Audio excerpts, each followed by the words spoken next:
So I'm joined today by Mike James, also known as the Endurance Physio. Some of you will know Mike from his social media work and his podcast.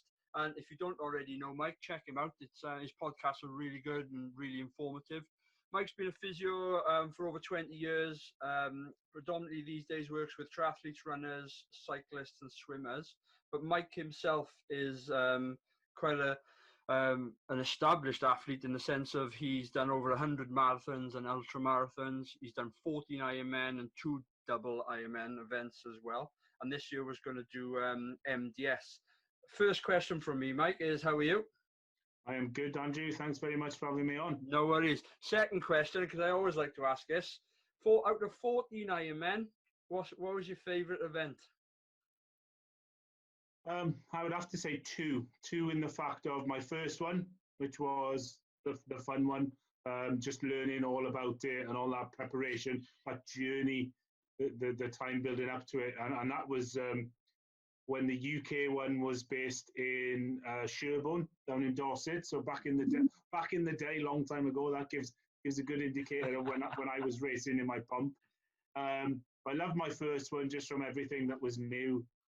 And then probably my favourite one was my PB, which was chasing. I tried to chase sub 10, which back in the day was a bit of a milestone. That's not the milestone it used to be these days because the ability level's gone so high. Yeah. Breaking sub 10 for the first one was first time was certainly my favourite one.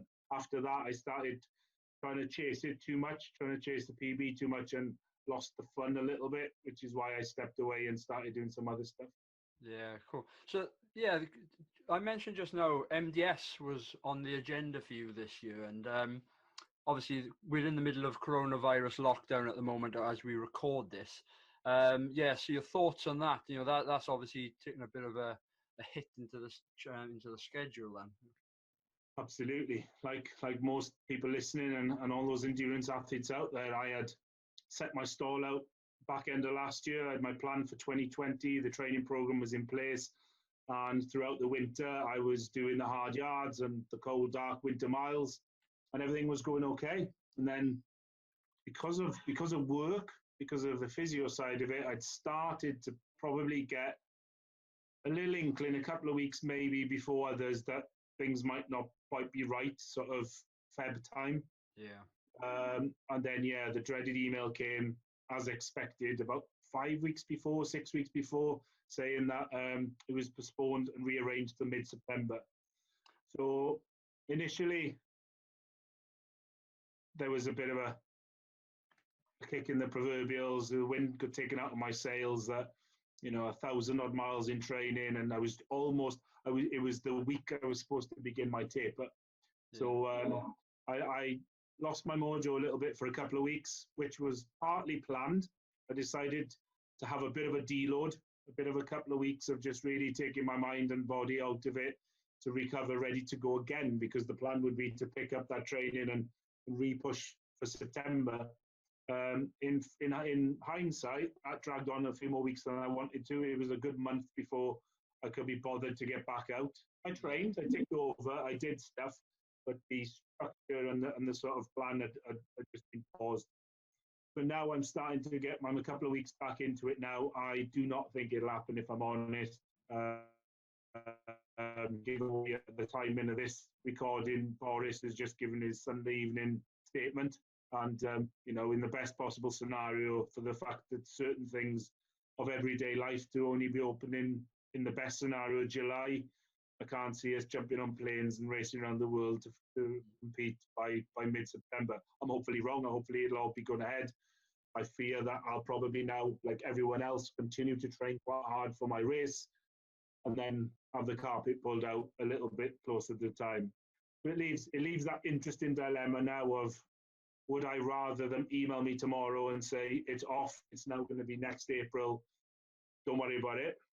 Or do you just hope and pray that it goes ahead? So we'll see. I'm pretty open-minded about it right now. I'm back in a good place as far as training, so I'll be able to put that training structure back in place and push forward. Yeah. My only real concern is if I get another 10 or 12 weeks into a training program for it to then be postponed again. what possible kick-on effect it has September, October time when I'm trying to go again for next April. And did they offer you the option to postpone to next year, or was it just a straight postponement to September? Yeah, so the race was postponed straight away, and then you were given the option to defer to April or to push forward and stay committed to September. I know people who've spoken to the organisers. So the MDS is a funny one. It's all governed by your national board, the national company that runs it. Here in the UK, it's Run Ultra, but the overarching management still applies from the French side of it. Yeah. So although I said to the UK guys that I would continue until September, I've spoken to them since about deferring, and now to defer after saying I was going to push forward would mean going through the whole French authorities, and it may not be as clear-cut as it would. So I know probably 70-30 split of the competitors that I was speaking to have stayed in compared to deferred. The ones who deferred are based purely on they had other commitments in September. A couple of people were getting married, a couple of people had landmark birthdays and anniversaries, or just didn't think they could get the time off work. So we'll see. But it seems like the ones who deferred may be the sensible ones. Yeah, it's a difficult one, isn't it? And I feel for event organisers at the moment, because they're taking a lot of stick, a lot of them out there, because of what they've decided to do. But ultimately they've got businesses to run, and they've got employees to pay as well. So, but at the same time, you know, when you're an athlete and you're training for something as big as MDS, or to be honest, it's irrelevant what you're training for. If something is your focus, that is your mindset, that's the big thing that you're training for. And like you said, MDS comes sort of earlier in the year. So if you've got something else planned later, whether that be something personal or an actual race again, it just knocks everything out the window, doesn't it? Yeah, it does. And I've got many friends, you know, Mark, who does the podcast with me, is a race organizer himself. We've chatted at length about it. I think the secret right now, and it's not a secret at any other time in a normal world, in a normal life, but it's just about communication. You know, these companies have a number of expenses that are lost before the race, or whether the race goes ahead or not, and they can't recoup those expenses.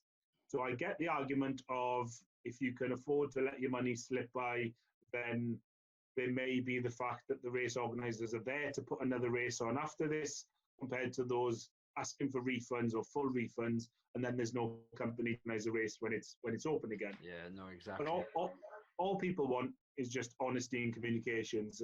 Mark, with the podcast with me, runs the Lakeland 50 and 100, and communicated very open with his competitors about, it's probably 3 or 4 weeks ago now, and basically said, we're making the decision to postpone it completely until 2021. The reason we've decided to do that is, A, we don't think it'll go ahead, and want to delay it any longer. We want you to have peace of mind. B, if it's to go ahead, we don't feel safe with either the community that we use for the event, or asking you to do an event that you've had a condensed period of training or an inappropriate period of training for. That makes it more difficult and even more riskier than it may have been for some of you in the first place. As a result, they got a pretty decent response from their competitors. Yeah. But again, you know, without naming names of certain races, most people can picture the ones I'm on about. Certain big brand iron distance races around the UK have taken a bit of flack for not being so open in the communications. And the silence with some of these companies has been pretty deafening. Yeah. So just be open, just be honest, have communications, explain to people where the money goes, where the costs go, and maybe people have a little bit more understanding. I did a podcast recently with a guy I train with, and we had the discussion around the same thing. And rightly or wrongly so, we did mention one particular company that and that's where they fell down. I personally feel is around the communication. And like you said, as long as they're honest with people up front, you know, unless you organise an event, unless you've been involved in some sense of it, you don't see the hidden costs. They just see, well, they've, you know, they've got the cost of the medals, they've got the cost of t-shirts. What else are they paying for? Well, when you've got insurances and some events are paid for closed roads, and some deposits can't be recouped. Insurances don't cover everything, and I'm pretty sure after this year, like race insurance, there'll be a clause in there for coronavirus or similar in the future as well. Plus, premiums will go up after all this, so there is a massive knock-on effect from it. So I was just going to say, I'm sure most people wouldn't even understand or be gobsmacked actually at the cost of hiring hundreds of portaloos for a weekend. Yeah. And those things you can't book a week before. So these guys and girls are paying, lots of money to secure these bookings. And when the race gets cancelled out of their control, they can't turn around to these companies and say, "Oh, sorry, can we have our money back?" These companies these are only getting a percentage of their money back from the company. So the money is lost a lot of the time. But again, if you're not communicating and not saying to your competitors, this is what's going on, and you don't have to open your books, you don't have to show them your accounts, but if you explain where some of these goes, then maybe those people thinking that you are profiteering and only in it to make money, then they'll have a better understanding of what's involved. Yeah, definitely. So yeah, MDS September, fingers crossed that goes ahead for you. I know someone else who was due to do it this year, so I don't know if she managed to defer to next year or whether she was doing September, but yeah, fingers crossed. But I think you've done the right thing. You had a bit of a sort of break from it all mentally and physically, and then get back on it while the fitness is still sort of there. But one of the, the reason I've asked you to come on today, and it was to discuss some of the sort of issues that people coming into the sport of triathlon. And as you know, Life of Tri is aimed at trying to help people gather as much information as possible about triathlon, especially those new to the sport. But what I wanted to explore was some of the common injuries or issues that people have when they first enter the sport. And I suppose what I'm talking about here is not only Ironman, because we sometimes fall into the trap of just talking about Ironman, but we have the smaller distances as well. But specifically around people are coming from other sports, maybe they're a little bit older, they're not in their teens and their 20s anymore, and some of those issues that you are commonly seeing as a practitioner out there. Yeah, absolutely. And some of them do transcend beyond the beginner. They're things that infiltrate all levels and experiences of triathletes. But fundamentally, I think I always try to caveat any endurance sport injury conversation with injuries happen to endurance athletes. They're common. It's the nature of the beast in some ways. Can we reduce the injuries we get? Of course we can. But the thing most people should take into me, don't enter the sport expecting injury, but likewise don't fear it and don't fear them, because 99% of the time it's never anything serious and it'll sort itself out either on its own or with just a little bit of advice and help. So but as far as the type of things that we tend to see, then that age-old adage of just too much too soon is probably the biggest thing to address. I've probably met, in the thousands of athletes I've worked with over the last 20 years, I've met 99.9% who have never tried to get injured or ignored advice intentionally. Everybody is passionate about the sport. It's a fantastic sport, and therefore they just embrace it. And as you embrace it and you get the love and you get the bug for it, then it's quite easy to do too much too soon.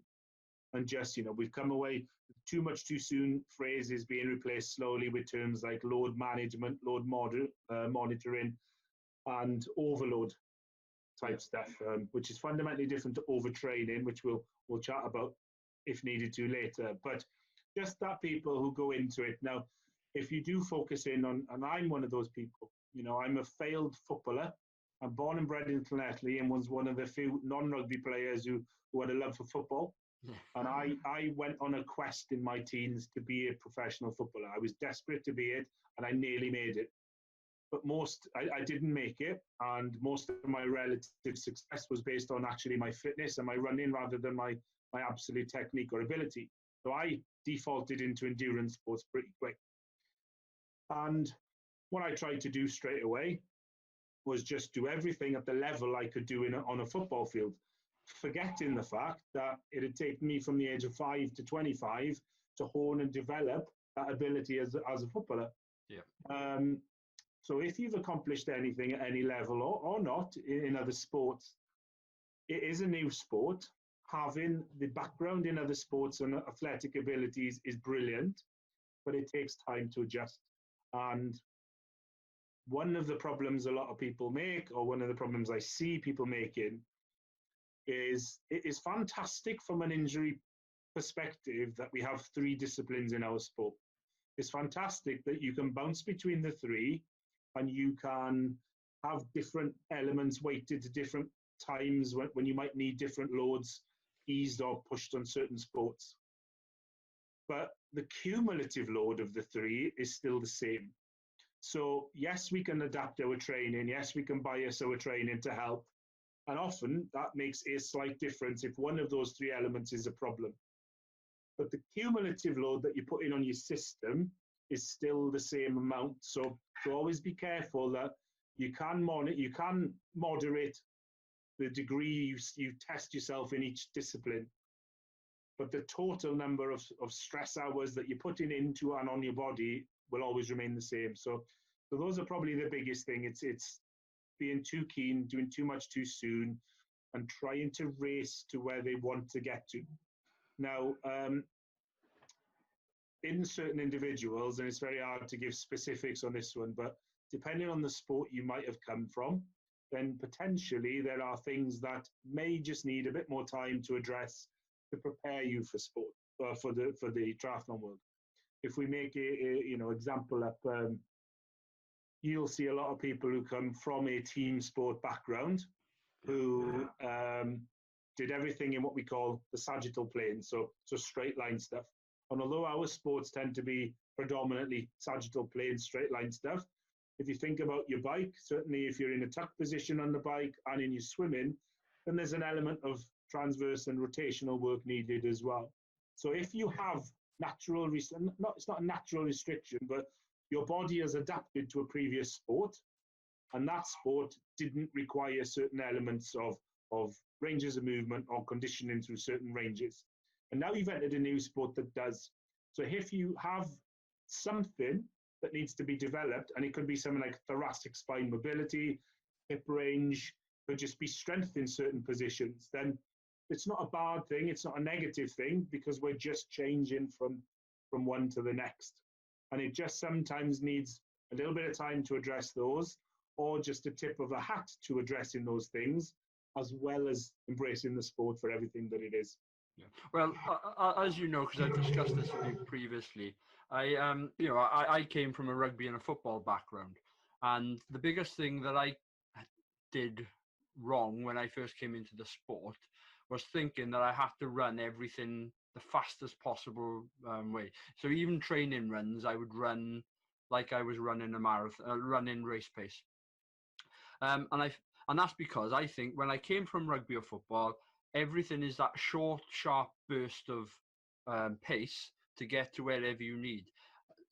And then to prolong it over a longer period, I didn't have, 1, the knowledge, and 2, the learned skill set to do that.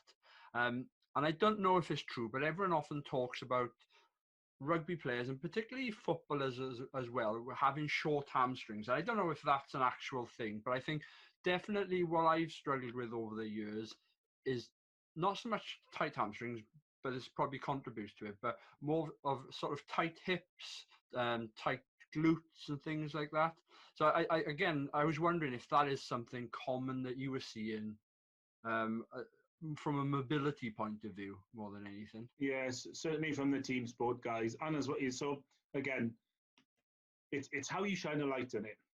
That is a positive adaptation for the sports that they played before.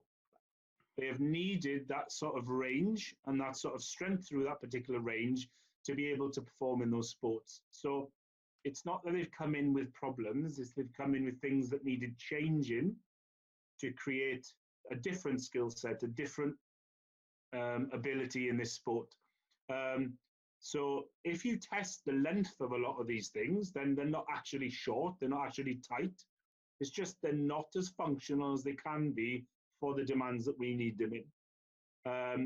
Can they then cause a problem? Yes, they can for some. But likewise, we're seeing no trends in evidence to say that everybody, and for those listeners who can't see us, I'm doing quote unquote fingers, who has a short hamstring will have a problem in triathlon, because they won't. Because a lot of the time, we, again, one of the things I'm always sort of on my soapbox about is people spending the limited time they have available off the bike or the run or the swim doing things like static stretching, because they have this belief, which is sometimes outdated and misguided, that stretching and flexibility is super important in triathlon, when it's really not, because very rarely do we ever go near end range. So if you were a sprinter, if you were trying to come from football or rugby to be a track athlete in a 100 or a 200 meter sprint or a hurdler, yes, I would absolutely want to have more range, more ability through those hamstrings than running any distance triathlon, where you might run fast sometimes, but we tend not to be going into those ranges. Yeah, and again, I think some of that comes down from my personal experience anyway, that you were probably taught quite outdated methods around flexibility, strength, mobility, that cold stretching, like you said, cold static stretching before a football match, or you see some runners before a race, and they just bending over trying to touch their toes, and some of the things that you talk about on your podcast and the videos that you do on social media now tries to sort of move away from that way of thinking and more around the sort of more dynamic way of warming up. And if you are going to do any sort of static stretching, then you do it after your event, not beforehand. But I think we're still in that mindset, because we were taught as kids, touch your toes before a football match, and they'll go off and kick a ball for 90 minutes. Yeah, absolutely. But likewise, even within the endurance world, by default, if you think, so when the running boom started back in the 70s and 80s, and the triathlon boom in the 90s, then we genuinely, in the sports science and physio world, we genuinely believed that static stretching was the thing. And a lot of it is cyclical. A lot of it, we when I first trained in the 90s, I started off with a sports science degree. Ballistic stretching, as it was called then, was a big no-no. Stop doing that. Let's do static stretching. And you see this re-evolution that happens every few years, where each thing comes back in and out of trends, a bit like clothes. But the 70s and 80s in the running world and the 90s in the triathlon world, we were big on static stretching. And now a lot of those people who believe that are the head coaches in certain clubs. They're the people who people look up to. They're the gurus that we all love and respect and listen to. And these people now, all right, there may be a couple of them that are just outdated and ill-informed, but most still think they're just pushing the right stuff and advice. But it's also sadly really perpetuated by some of the mainstream media associated with the sport. You've only got to pick, I don't mind dropping a name on this one, Runner's World. If you pick up a copy of Runner's World and you look at some of the rubbish in there, it is outdated, and they misguide you with things like, here's the best 5 strength exercises for triathletes. And by the time you open it, it's actually a bunch of stretches. Yeah. Because, to be honest, the stuff that works isn't sexy, and sex sells. So they perpetuate things, and again, going off on tangents again about things like running gait and biomechanics. If you say the evidence base behind what you really need or don't need when it comes to running shoes and biomechanical assessments, then you will never sell a pair of running shoes again. Yeah. Or you'll sell a fraction of what you would sell without the myths and the sort of things that are pushed around out there. So there's different areas and different eras of the world that have led us to, yes, get some misinformation about some basic stuff. But as you said, most of us, or some of us out there, are trying to push the right messages slowly out. I think some of it comes from, people are looking for the magic formula or the magic thing to do, isn't it? And this is why I have a big issue with going into, I won't name them, but large sport retail shops, and then having them get you to stand on a gel pad, which then tells you if you pronate or not. And how can that, just by standing, tell you what you need to do or need to have from a running shoe? And then there's a lot of guys out there that will just say you run in what's comfortable, and leave it at that. But that's the problem. There's so many different camps out there. There's so much information out there as well. And another reason why we sort of exist is to try and just give bite-sized information rather than that volume of information that's out there. So some of the injuries that you are seeing, though, would you say any of them are preventable? Well, they probably all are preventable, but like, if someone came to you, say me for example, I came to you, I come from a football and rugby background. I was looking to get into maybe, I was definitely getting into triathlon, but maybe more the endurance side of things. But I have to change what I'd done previously, and all I'd ever done is sort of that drill set of football and rugby. What would sort of the piece of what would be some advice that you would look to give to them? How would you say, right, okay, in order to progress in this sport, maybe you need to look at X, Y, and Z. And I'm not saying exercise here, but just areas to focus on. Yeah, absolutely. And it's definitely a case of N equals 1. Anyone who comes in the clinic will be assessed for what they have. But if you're looking at trends, and again, I was always fortunate that some of my mentors, when I learned and when I was sort of in my early career, were pretty ahead of their time. And I learned at a pretty early stage that you do not need to be an expert in any sport. You just need a basic understanding of it to be able to analyze the needs of a sport. So if you start looking at triathlon and you're thinking about it, then the obvious things that jump out. So let's take the first element, swimming. Forget how good or bad a swimmer you are. You're going to be doing, potentially, over a training program, tens of thousands of strokes, hundreds of thousands of strokes for some people. So I need to know that you have mobility in your shoulder, mobility in your thoracic spine, mobility in your neck, and you have a level of tolerance and strength conditioning in those areas to tolerate you doing those miles. Now, if you come from a sport that may have predisposed you to have deficiencies in any of that, and or when I'm talking to you, you're saying to me, I had this injury when I was 15, I had that injury when I was 20, my desk and my work and my occupation involved X, Y, and Z, then if I'm starting to see things that aren't maybe what I want, then they're definitely areas from the swimmer's point of view that we could work for. Now, where it all gets grey, and it's not as black and white as that, is I have worked with people who, on the surface of it, look perfectly primed to start an area of the triathlon world, and then they just are these unlucky few that pick up injury after injury after injury.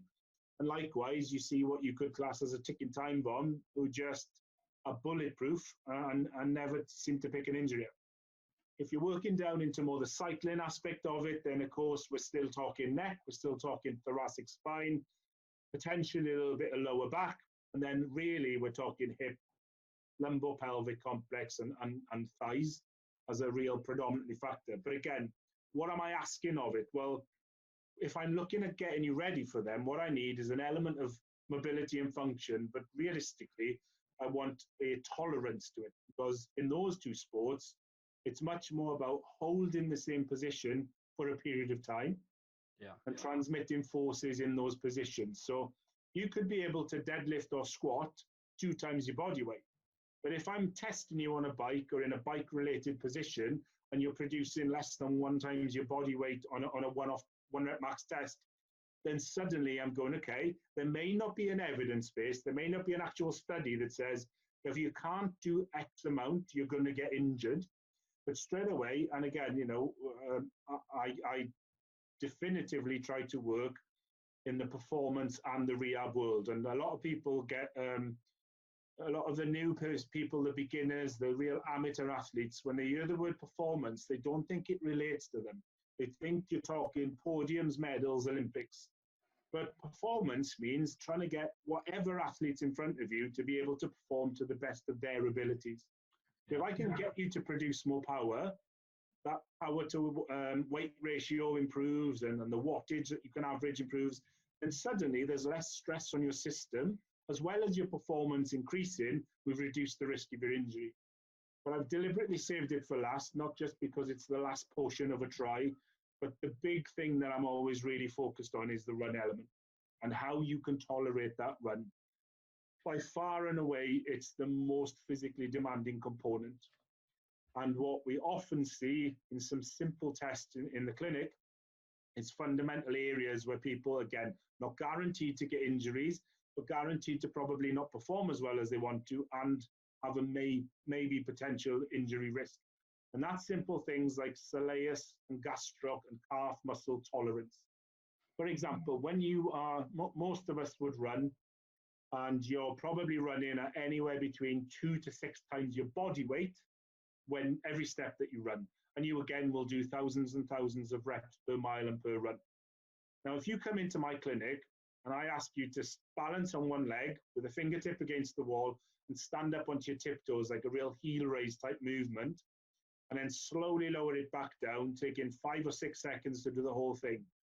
It's not rare for me to find beginner triathletes who can't do double digits. They're doing 5, 6, 7 reps. Yet they're telling me that they're running 20 to 40 miles a week at 2 to 6 times their body weight. I'm just starting to have some alarm bells going off, because I need you to be able to tolerate way more force through that complex. The soleus muscle in recent years has become, which is if someone looks on an anatomy chart, your big cannonball muscles that you think in the back of your legs, your true calf muscles, they're called gastrocnemius. The soleus lives deep and underneath that, and it's almost the most important muscle when it comes to absorbing force when we run and then propulsing our body forward. So if I can make that, or I can help you make that better, you're going to run and perform better. But likewise, potentially, we're reducing the risk significantly in some cases of you picking up problems when you're running.